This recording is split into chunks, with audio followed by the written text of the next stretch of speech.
Welcome back to the deep dive. We have a stack of sources today that is thick enough to stop a door, and honestly, the contents are volatile enough to blow the door right off its hinges. It's a good way to put it. We are tackling a subject that everyone, and I mean absolutely everyone, has an opinion on. But the thing is, usually those opinions are based on headlines, tweets, or just pure vibes. Right. Not on the documentation. Exactly. Today, we are looking at the actual documentation. We are talking about Meghan, Duchess of Sussex. And, it is the ultimate modern case study. I mean, if you really look at the source material we have in front of us, the biographies, the financial filings, the court transcripts, it really stops being a story about a princess. It starts being a story about brand management, about cultural collision, and really about survival. Survival. That's a strong word, but I think it's accurate. And before we dive in, we really need to set the scene, because the context here is everything. It's critical. Today is January 24th, 2026. And the reason we are pulling this particular file right now is because the narrative has just, well, it's shifted on its axis again. It has, massively. If you thought the story ended with Oprah or the Netflix documentary or even the book Spare, you were wrong. The story keeps evolving. It does. And the sources we're looking at, they bring us right up to this very month, and what they paint is a picture of a very, very different strategic phase for the Sussexes. Okay, so let's look at the recent breaking news section of our notes first, because this, I think, is the hook. It's the perfect entry point. As of late 2025, Meghan Markle has officially returned to acting. She was cast in a project called Close Personal Friends. This is her first scripted role in 8 years. 8 years, which is a lifetime in Hollywood. And it is a massive development. I mean, for nearly a decade, the whole narrative was that she had sort of ascended beyond Hollywood. Right, she was a royal. Then she was a philanthropist, a producer, a global advocate. So for her to go back to being a working actress, that signals something huge. What do you think it signals? It signals that the royal chapter, at least in its previous form, is truly closed. And the Hollywood chapter is being fully and very deliberately reopened. And there's another detail from this month, January 2026, that I think is maybe even more telling. Okay. The Sussexes have rehired Sunshine Sachs. Which is just, it's fascinating. For those who don't follow the inside baseball of PR, Sunshine Sachs is the crisis firm Meghan used before the royal wedding. Right. Before everything exploded. They're the heavy hitters. They are who you call when you want to be a celebrity superstar, a major player in Hollywood. They're not who you call when you want to be a discreet member of the British aristocracy. So bringing them back now feels like a full circle moment. A very intentional one. It's like they're saying, okay, that detour is interesting, but we're back on the original flight path. It feels like they're getting the old band back together. It's a rebrand that is actually a return to basics. That's a perfect way to phrase it. So our mission today is to move past the polarization. We are not here to pick a side. We are here to really understand the arc of this life, how a mixed-race girl from LA became a British royal and then pivoted to build this modern media and lifestyle empire. And to really understand that arc, you cannot start at Windsor Castle. You can't even start in Toronto on the set of Suits. You have to start in Canoga Park, Los Angeles. Let's go there. Section 1, the origin story. Because the sources here, they really dismantle this idea that she was just some, generic actress who got lucky. There's a lot of grit in these early years. There is a tremendous amount. She was born Rachel Meghan Markle in 1981, and her family dynamic was, well, it was complex from day one. Her parents, Doria Ragland and Thomas Markle Sr., they divorced when she was 6. Right. And you have these two very different influences. You have Doria, a yoga instructor and makeup artist who is African-American. And then you have Thomas, a lighting director for television who is Caucasian. And that lighting director detail, it's actually really key, isn't it? It's not like he was a movie star. No, not at all. She didn't grow up in front of the camera. She grew up behind the scenes. Our source biography mentions her dad worked on shows like General Hospital and Married with Children. So she was on set, but not in the way people imagine. Exactly. She was a below-the-line kid. She spent her afternoons on set, but not in the stars trailer with a tutor. She was probably in the lighting booth or the craft services tent. So she saw the mechanics of the industry. The mechanics, the long hours, the unglamorous reality of making TV. Yeah. It really demystifies fame when you see, Ed O'Neill eating a sandwich between takes. It's a job. That feels important for everything that comes later. But then you have the identity piece, which is layered on top of all that. Yeah. The biography quotes her directly. My dad is Caucasian and my mom is African American. I'm half black and half white. And while that sounds like a very simple factual statement today, in the context of the 1990s and 2000s in Los Angeles, especially in the entertainment industry, it was a source of constant friction. The sources describe her struggle as being ethnically ambiguous. That was the industry term. Right. I remember reading this. She talked about going out for auditions and being told she wasn't black enough for the black roles. But then she wasn't white enough for the white roles. She was stuck in this bizarre casting limbo, the best friend role, the quirky neighbor. That must have been incredibly frustrating. And it forces a certain kind of hustle. It means you can't just rely on your type. You have to outwork everyone. And that's what I really see in this early section of the biography, the hustle. She wasn't just sitting around waiting to be discovered. She was grinding. The list of odd jobs is actually pretty impressive when you lay it all out. It is. She was a freelance calligrapher, apparently a very good one. She did the invitations for celebrity weddings like Robin Thicke's. No way. Yep. She taught bookbinding. She worked in a yogurt shop. And, of course, the one that everyone remembers. She was a briefcase girl on Deal or No Deal. Case number 24. Case number 24. And I think it's easy for people to look down on that gig, to see it as just being a model. People are very dismissive of it. But imagine the sheer discipline required. To stand there in 5-inch heels, smiling at a piece of metal luggage for hours on end, knowing that you are essentially a prop, all while holding a university degree from Northwestern. That's the other thing people forget. She wasn't uneducated. This wasn't her only option. She double majored in theater and international studies at a top university. I read she even interned at the U.S. Embassy in Buenos Aires. She did. She apparently spoke fluent Spanish, had a security clearance.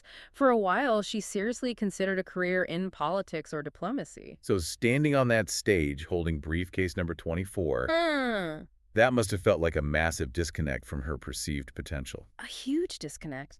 But it paid the bills while she went on auditions. It was means to an end. It was part of the grind. But she had that activist streak very early on. The dish soap story. We have to unpack this because the sources confirm it's 100% true, not just some PR myth they cooked up later. It is absolutely true, and it's foundational to understanding her. So she's 11 years old. She sees a commercial for a Procter & Gamble dish soap. And the tagline was something like, "Women all over America are fighting greasy pots and pans." Exactly.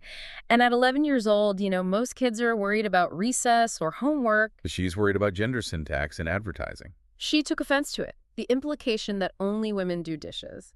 So she didn't just complain to her mom about it, she took action. What did she do? She wrote letters, a whole letter-writing campaign. She wrote to the company, Procter & Gamble. She wrote to news anchors, including Linda Ellerby. She wrote to the famous lawyer Gloria Allred. She wrote to Gloria Allred at age 11. At age 11. And you know what? It worked. It actually worked. It did. Procter & Gamble changed the word in the commercial from women to people. People all over America. That is a foundational moment. It has to be. Think about the lesson that teaches an 11-year-old girl. It teaches you that if you don't like the script, you can challenge it. It teaches you that if you apply pressure to the right leverage points, you can actually change the narrative. You can force a multi-billion-dollar corporation to rewrite their ad. That's a lesson she seems to have carried with her for the rest of her life. For better or for worse, yes. It's a core part of her operating system. So she grinds through the odd jobs. She fights the casting directors. And then finally in 2011, she lands Suits. The breakthrough. She's cast as Rachel Zane. And this changes her entire financial reality overnight. What were the numbers on that? The sources say she was making about $50,000 per episode. That's the figure, which over an 18-episode season is roughly $450,000 a year. Which for a working actor in Toronto, where the show filmed, is a fortune. It's life-changing money. She was independently wealthy. The biography talks about how she was driving a nice car, she was buying her own home, she was traveling internationally on her own dime. She had made it. And crucially, she didn't just sit back and enjoy the acting paycheck. She started the TIG. This is the part that I think is most relevant to what she's doing now in 2026. Oh, absolutely. The TIG was her lifestyle blog, which she launched in 2014. And you have to understand, this wasn't just, a diary of her thoughts. This is business. It was a brand. She was curating content on food, travel, fashion, beauty. She was doing interviews. She was establishing herself as a tastemaker. Like a proto-goop. Exactly, a proto-goop. And it had a massive, very engaged following.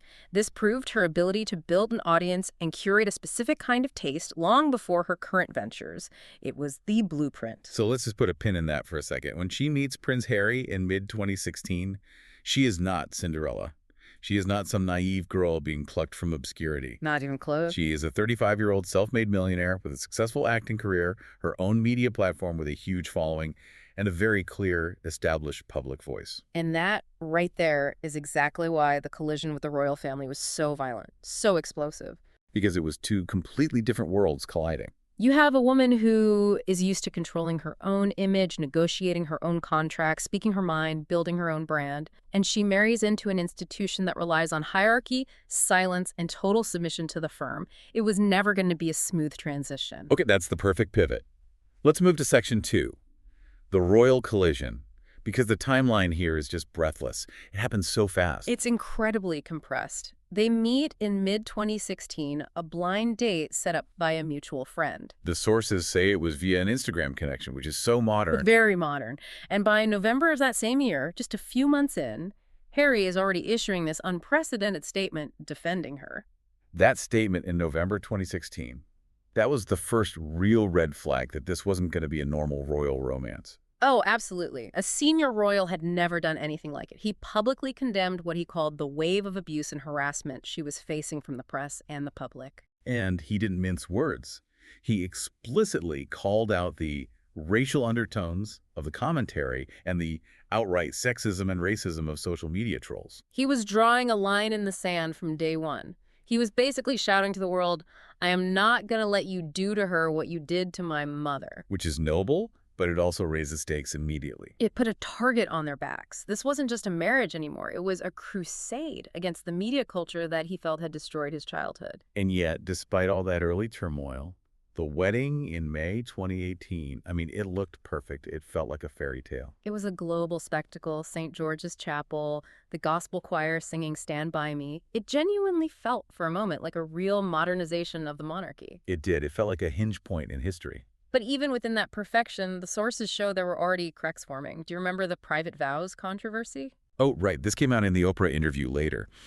Meghan said that she and Harry had actually gotten married 3 days before the public wedding, just the two of them in their backyard with the Archbishop of Canterbury. Right. She said, we called the Archbishop and we just said, look, this spectacle is for the world, but we want our union between us. Which sounds very romantic and personal. It does. But then the Archbishop of Canterbury had to come out and issue a clarification. He confirmed that legally the public wedding was the real binding one. The backyard ceremony was just a private exchange of vows. And that detail, it's so revealing of Meghan's mindset, isn't it? It's everything. To her, the real marriage was the private, authentic moment between two people. The public ceremony, the one the British taxpayers helped pay for, the one that made her a duchess, that was just a show. And that shows such a fundamental disconnect. Because to the royal family, the public show is the job. The ceremony is the point. Precisely. To Meghan, the public aspect was an intrusion on her private reality. To the monarchy, the public aspect is the reality. That's the deal. And that friction, that clash of worldviews, started to erode the relationships inside the palace almost immediately. We all remember the Fab Four era. The Yeah. pictures of William, Kate, Harry, and Meghan. The hope. There was so much hope. We thought they were going to be this unstoppable superhero team of modern royals. And it lasted for about, 15 minutes? It felt like it. It dissolved almost immediately into stories of tension and rifts. And this is where we have to talk about the Duchess difficult narrative versus the smear campaign theory. Because the source material is very, very split on that. It is one of the most contentious parts of this whole story, and there's evidence on both sides. Okay, so let's unpack this carefully. On one side, you have the bullying allegations. Right. In 2018, their own communications secretary, a man named Jason Neuf, sent a formal email to his superior. In it, he expressed serious concern that Meghan was bullying two personal assistants out of the household. And his wording was strong. He said their treatment was totally unacceptable and that he was concerned the Duchess seems intent on always having someone in her sights. It was a bombshell email. The palace eventually launched an internal inquiry. But, and this is classic royal management style, they buried the results in 2022. Why? What was the official reason? They said it was to protect the privacy of those involved, which sounds reasonable, but the effect was that it left this permanent cloud of suspicion. No one was ever formally cleared or condemned. It just hangs there. Okay, so that's one side. But then you have to look at the counter evidence. You do, and it's compelling in its own way. Even as recently as January 2025, a Vanity Fair deep dive on her management style found that opinion among former staff is incredibly polarized. It's not a consensus. Not at all. You have some staff on the record or anonymously saying she is lovely, genuine, she remembers your birthday, your dog's name, just a wonderful boss. And then in the same article, you have others describing her as cold, withholding, and that they literally needed therapy after working for her. So how do you square that? How can both be true? I think it points to a massive cultural clash in management styles. Think about it. In Hollywood, if you are the star of the show and the car isn't there at 5 a.m. sharp, you are expected to send a fiery email. That's seen as being a professional, as demanding excellence. Right. You're the talent. Your time is money. But in the culture of Kensington Palace, if you send a demanding email at 5 a.m., that is seen as abrasive, as rude, as bullying. It's a completely different set of norms. So she was trying to run a Silicon Valley startup inside a 1,000-year-old museum. That is a perfect analogy. And the museum fought back. The institution has its own immune system, and it saw her as a foreign body. And all this is happening while the external pressure is mounting. The press is relentless. Relentless. And she was pregnant during this period. They were on these high-profile royal tours of Australia and Southern Africa, doing something like 179 official engagements in 2 years. It's an insane schedule. And on top of it all, she was struggling profoundly with her mental health. Which she later revealed in the Oprah interview. She spoke about having active suicidal thoughts while pregnant with Archie. She said she went to the institution for help and was told it wouldn't be good for their image if she sought treatment. Which, if true, is a devastating indictment of the system. It is. So you have the internal clashes, the external media war, the mental health crisis. It all leads to the breaking point. January 2020, the Instagram post. Megxit. The decision to step back as senior working royals. But we need to look at the terms of the exit agreement because the deal they struck with the Queen explains everything that happened afterwards. It wasn't just a friendly resignation. Far from it. This wasn't them just saying we quit and walking away. There were conditions. They were effectively cut off. So what were the key terms? Okay, first, they lost the right to use their HRH titles, His or Her Royal Highness, in any public or commercial capacity. They still hold the titles legally, but they can't use them. A huge symbolic demotion. Huge. Second, they lost their public funding, the sovereign grant. That was their salary, essentially. Gone. And perhaps most painfully, financially. They had to repay the full cost of the renovations on Frogmore Cottage, their UK home. The bill was £2.4 million. That is a massive check to write when you have just quit your job and lost your income. It's a staggering amount of money. And it completely necessitated the next pivot. It forced their hand. They went from a model of public service to one of commercial independence. Because they had to. They had to make money. They had to pay for their own security, which the sources estimate costs millions of dollars a year. So the big money content deals with Netflix and Spotify.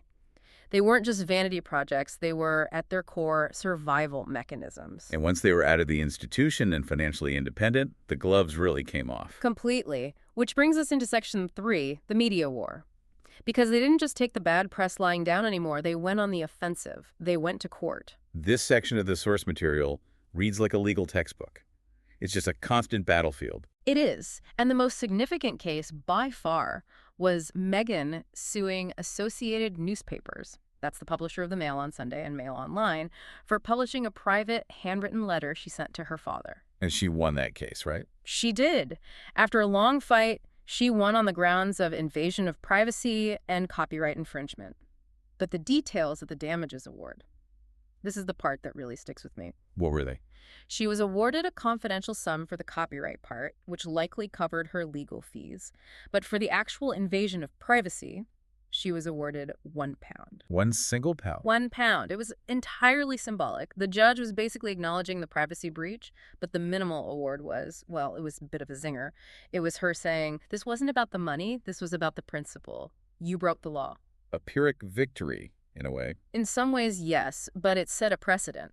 But the lawsuits weren't just coming from her side. They were coming at her, too. Her half-sister, Samantha Markle. Has sued her for defamation multiple times in the U.S. What's the basis of those suits? Yeah. Samantha claims that Meghan's rags to riches narrative, the story she told on Oprah and in the biography, finding freedom about growing up as an only child with little money, defamed her father and half-siblings by painting them in a negative light. But those cases haven't gone anywhere. They keep getting dismissed. The most recent one was thrown out in March of 2024. The judge's ruling was fascinating. He basically ruled that Meghan's descriptions of her own childhood are opinions and subjective impressions. And you can't be sued for having an opinion about your own life. So she's fighting these battles in court, but it feels like the real war was happening online. Oh, without a doubt. And this is where it gets really dark. The Bot Sentinel report from 2021. This actually terrified me when I read through the findings. It's chilling. It should be. Bot Sentinel is a firm that analyzes social media activity. They did a deep dive on the Twitter activity around Harry and Meghan.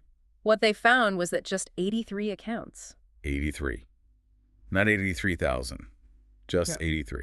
Just 83 accounts were responsible for 70% of the original negative and hateful content directed at them. That is insane. That's not a groundswell of public opinion. That is a coordinated campaign. It's an orchestrated, targeted campaign. It wasn't that millions of people spontaneously hated her. It was that a tiny handful of people were working very, very hard to make it look like millions of people hated her. It's an algorithm of hate. That's exactly what it is. But it wasn't just anonymous bots and trolls in the shadows. We have to talk about the mainstream media vitriol, and specifically the Jeremy Clarkson column in the Sun newspaper in 2022. Oh, God. I remember this. It was shocking. It was beyond shocking. He wrote, and I'm quoting from the source here, that he hated her on a cellular level. And then he wrote that he dreamed of the day she is made to parade naked through the streets of every town in Britain while the crowds chant shame and throw lumps of excrement at her. It's just, it's violent, misogynistic imagery. It's incitement. It was. And the public backlash was immense. It received over 25,000 complaints to the independent press regulator, IPSO. A record number. And the regulator did rule that the column was sexist. They did. But the fact that it was written by a major columnist and published in one of the UK's biggest newspapers, it just shows the level of toxicity she was dealing with. This wasn't just bad press or critical commentary. It was visceral, personal hatred. So you've got this incredibly hostile environment, particularly in the UK. You have the immense financial pressure back in the US. This all leads them, post-2020, to start building the Archewell empire. This is section 4. The commercial era begins. And looking at the business record here from the sources, it seems, well, it's a bit mixed, isn't it? It's volatile. It's a record of big swings, some hits, some misses. Let's start with the content deals. They signed a massive, reported $100 million deal with Netflix. And the first big project out of that was the docuseries, Harry and Meghan, in late 2022. Which, by the numbers, was a huge success. Right. It broke viewership records for a Netflix documentary. It dominated the cultural conversation for weeks. Love it or hate it, everyone was watching it. Exactly. But then there are follow-up projects like Heart of Invictus and Live to Lead. They didn't really make as much noise. They kind of came and went. So there were questions about the longevity of that partnership. There were, but the relationship held. In August of 2025, our sources confirmed that Archewell renewed their partnership with Netflix. They signed a new multi-year first-look deal.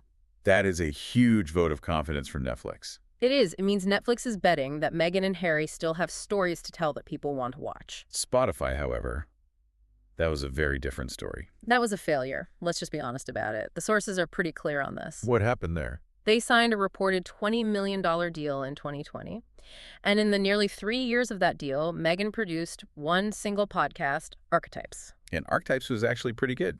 It was. It won awards. She interviewed Serena Williams, Mariah Carey, major stars. The content itself was high quality, but the output was just too slow. 12 episodes in 3 years. It wasn't enough to justify the price tag. And the deal ended in June 2023. It mutually ended, was the official line.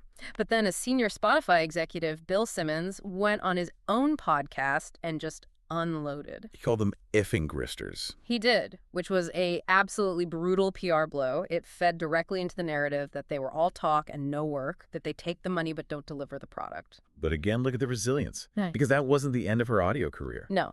By early 2025, she is back in the audio game. She launched a new, independent podcast with a different network, Lemonada Media. And the title of this new podcast is so telling. It's called Confessions of a Female Founder. The title signals the shift perfectly. It's not about archetypes of women anymore. It's about founders. It's about business. It's about entrepreneurship. Which leads us directly to the big lifestyle pivot. This has really been the major story of 2024 through to where we are now in 2026. The launch of the As Ever brand. Which was originally teased as American Riviera Orchard, which, let's be honest, sounded a bit like a high-end retirement home. Or a very expensive salad dressing. The name didn't quite land. No, it didn't. So they rebranded it to As Ever and launched officially in April 2025. And this is pure focus commercial strategy. She is selling home goods, jams, oils, cutlery. She is positioning herself as the new American Martha Stewart. But for a younger, more ethically minded generation. Precisely. And she is backing it up with a portfolio of personal investments that align with that brand. The list is fascinating. What's in the portfolio? The sources list Clever Blends, which is an instant oat milk latte company. There's Sesta Collective, which sells ethically made handbags. And most recently, in November 2024, Highbrow Hippie, a hair care brand. So it's a whole curated ecosystem of ethical luxury. She's building a world where she is the ultimate arbiter of taste. Yes. And she's not afraid to monetize that directly. The sources mentioned she briefly ran a curated shopping site called ShopMe in 2025, where she would earn affiliate commissions on products she recommended. That is pure influencer economics. It's a modern media playbook. She's not just a brand ambassador, she is the brand. So you have the jam, you have the podcast, you have the Netflix deal, you have the investments. It really looks like she is settling into this lifestyle mogul role. But then the curveball. A big one. Section 5. Yeah. The return to Hollywood. This is the news that changes the whole equation. Late 2025, after all this, she gets cast in a new movie, Close Personal Friends. So the big question is, why now? After 8 years away, why go back to acting? I think it's an admission that the royal brand is ultimately a depreciating asset. What do you mean by that? You can only sell your trauma for so long. You can only be the Duchess who left for so long. Eventually, that story gets old. You have to pivot from telling the story of your life to just living your life. You have to do something. And acting is the thing she knows how to do. It's her original skill. It's a return to competence. It's a way to be judged on her craft, not on her personal drama. And she is reassembling the machinery to support that comeback. She signed with the major talent agency WOME back in 2023. A huge move. Yeah. Ari Emanuel's agency. They represent the biggest stars in the world. And now, as we said at the top, rehiring Sunshine Sachs in 2026. That tells me everything. It tells me she wants to be a star again. Not a figurehead, not a diplomat, not a lifestyle guru, a capital S star. Sunshine Sachs knows how to get you on the cover of magazines for your work, not for your latest scandal.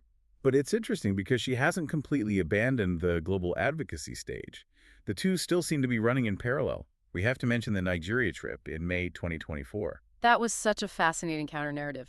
At the same time the UK press was relentlessly necking her, she and Harry went on a quasi-royal tour of Nigeria. And this was linked to her discovering her own heritage. Yes, she had revealed she is 43% Nigerian based on a genealogy test. And the reception there was just rapturous. It was the complete opposite of her reception in London. It was. She was treated like visiting royalty. She received chieftaincy titles. She was named Ada Mazi, which means daughter of the Mazi. It was a huge success. And what that trip really highlighted is that while she might be incredibly polarizing in the West, in parts of the global South and the Commonwealth, she is often seen as a very powerful symbol of representation. A completely different lens. And she's still doing the high-level advocacy work. In late 2025, she and Harry signed a public letter with other tech leaders calling for a ban on artificial superintelligence. And they won a humanitarian award for their mental health work around the same time. Right, so they are trying to straddle these two worlds. The high-minded, Davos-level, global humanitarian work, and the much more commercial hustle of selling jam and acting in movies. Which is a very difficult tightrope to walk. Why? So we have reached the conclusion, Section 6, the synthesis. When you take all these pieces and lay them out, when you look at this entire arc, From the activist kid to the briefcase girl to the duchess to the royal outcast to the lifestyle mogul slash actress. What is the through line? What connects it all? I think the through line is a pattern of creation and destruction, or maybe more charitably, creation and reinvention. Explain that. It's a pattern of constant, restless reinvention. She builds a successful blog, The Tig. She shuts it down. She joins the royal family, a 1,000-year-old brand. She leaves it. She starts a podcast deal with Spotify. It ends. She starts another one. She launches a brand. She renames it. So is that instability? Or is that adaptability? That is the multi-million-dollar question, isn't it? Yeah. In Silicon Valley, they would call it pivoting. It's seen as a strength.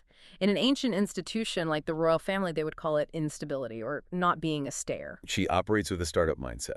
She absolutely does. If the product isn't working or the market conditions change, you change the team, you change the name, you relaunch. You don't just keep doing the same thing because you've always done it. And whatever you think of her, the Meghan effect is still very real. Oh, undeniably.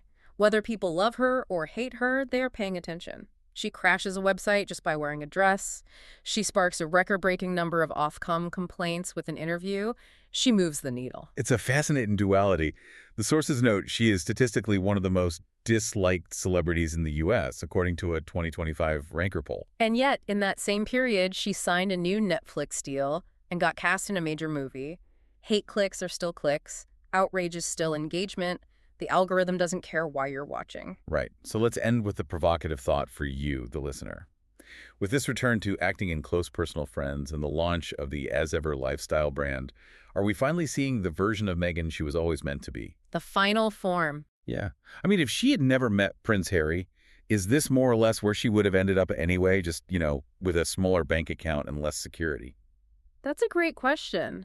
Maybe she was always destined to be this ultimate American lifestyle mogul, a kind of mashup of Goop and Oprah and Martha Stewart. Maybe the royal chapter wasn't the destination. Maybe it was just a massive, incredibly painful detour that gave her the global platform she needed to finally execute the business plan she probably had in her head back in 2014.